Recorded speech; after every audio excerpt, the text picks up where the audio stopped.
Very simple. Young people, let me say this to you. We are gathered here from all over Nigeria. We are seated, everybody by the side. We will listen, everybody, to the same speakers as you're listening to me right now. You will listen to everybody. But it is not everybody that the words will be effective in their lives. It is going to be effective for the person who listens and decides that the prophecies on his head will not go in vain.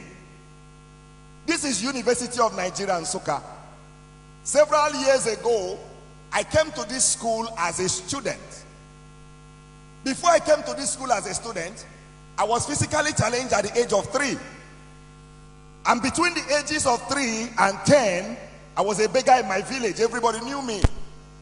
I was crawling on the floor for 7 good years. I will hang something on my neck. I will go to the marketplace to beg. That was what I was doing for 7 years. And for these 7 years, all my age mates were already in school. I was despised. I was nobody. Until one day, I decided to go to school. And when I got to school, the headmaster made a mockery of me and said to my father, "Why did you bring this one here? What did he come here to do?" He said to my father, "He can't be a student. So take him back home. He can't be a student." And then I asked the man, "What will I do?" If you want to maximize who you are in life, you don't tell stories of what has happened to you.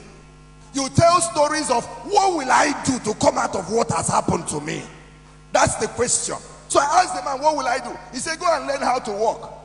And for 1 year, I was learning how to walk with this stick. And I'll take a step and I will fall. Young people, listen to me.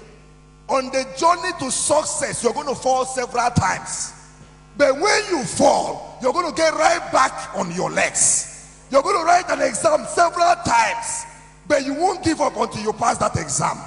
You're going to go for interviews several times. You're going to be rejected, but each time they reject you, you return. You're going to set up businesses several times. You're going to make mistakes, but a mistake does not define who you are. And so from primary school, working with a stick, I came to this University of Nigeria and Nsukka. And when I entered this school, life was a hell for me. No money to eat, nothing. And then, to make matters worse, I didn't have a leg to walk with. I was telling my driver that brought me that I used to walk from 6 flats to Akintola hostel with this stick in my hand. Why? Because I wanted to prove somebody wrong. I knew I might be physically challenged, but that is not who I am. I know that you might not be beautiful according to people's standards, but that's not who you are. I know you might not be as rich as others, but that's not who you are. I know that you might not come from the greatest of families. Young person, that's not who you are. So I came in here, and then I had a terrible experience after I lost my dad. A lecturer, I went to ask him a question in the class, and this man said to me, "Bring the question to the class. I want everybody to gain from this question." So I came to the class, and he said to me, "Come and stand in front of the class at the mass communication department at the Faculty of Arts here." So I stood in front of the class, and this man looked at me and said, "You asked me a question." I said, "They said, let me ask you questions too." He said to me, "When you were entering the university, where did you pass?" I said, "Sir, I passed through the university gate." He said, "When you were passing, who did you see?" I was wondering, what was the need? I said, "Sir, I saw the transporters, the Okada people." Said, "Yes." "Who else?" "I saw the security people." "Yes." "Who else?" "I saw those hawking."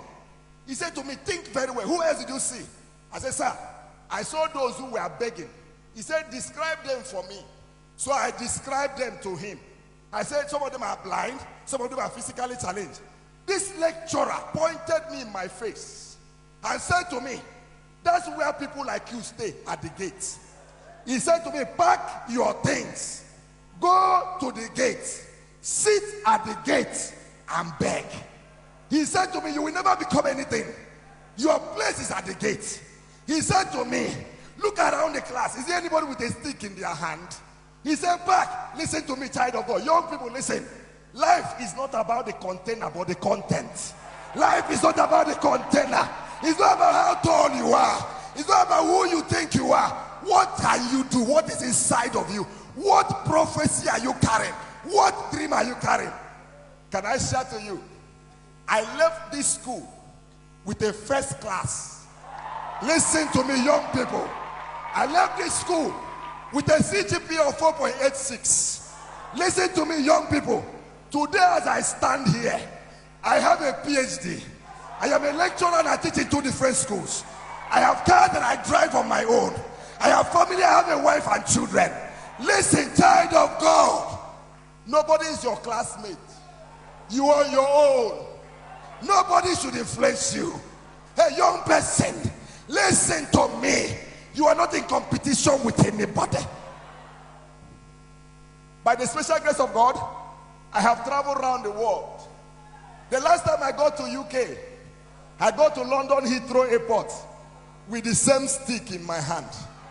That's something for which they mocked you. That's the same thing God will lay hand on and elevate you. Do not